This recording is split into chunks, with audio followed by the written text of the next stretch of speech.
Now, three companies you want to check out. One is called Polaris QB, Menton AI, Janssen, which is basically Johnson & Johnson.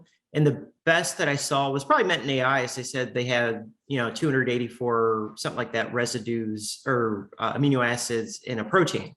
And I know for Polaris QB, they're trying to take quantum, AI, and personalized medicine and combine them. And the last I saw, this was a couple months ago, maybe more than that, is that they had to flatten the 3D molecule into 2D.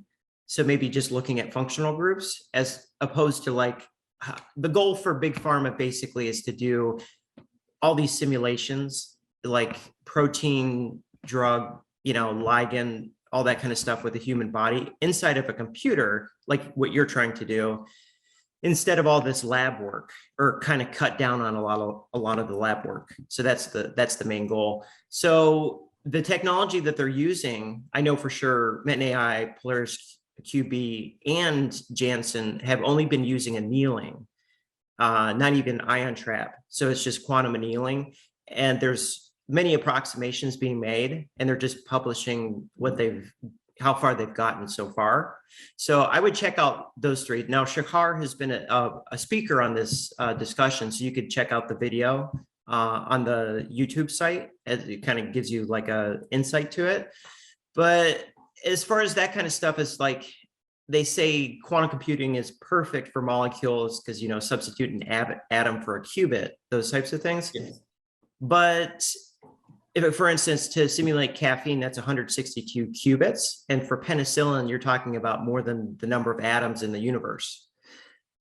So you kind of get a sense of where all that's at. Yeah.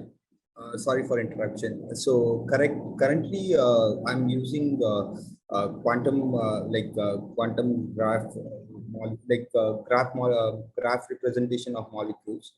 Okay, for to run the quantum generative adversarial networks, QGANs.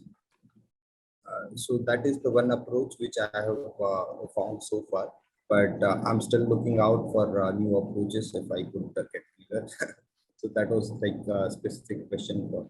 Yeah, I mean, if anybody else has kind of insight with this, that's basically my understanding. If you want to do it the right way, you're talking millions of qubits, because if you're doing reactions, interactions, all those types of things inside a quantum computer, there's so much to account for. And then, like I said, we had a June 1st where they claimed a task in 36 microseconds that would take 9,000 years classically. This is Xanadu.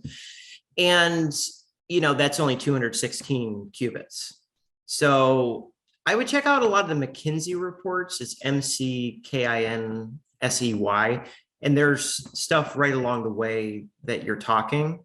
And then it'll kind of give you an idea as far as, because today we do transportation problems, we do finance problems. We could do healthcare problems. There was an article on EHR, electronic health records, and quantum. But everything's like such a hybrid, like you're using like a quantum simulator at the same time as quantum hardware, those types of things. And keep in mind, and this goes for everybody, more than likely, this goes back to the question, if you have any questions on quantum or quantum technologies for any of us, is that in a future laptop that a lot of us are using right now, you'll not only have a CPU and a GPU, you also have a QPU, quantum processing unit, that's acting more like a GPU, whereas the CPU, classical, is still the brain.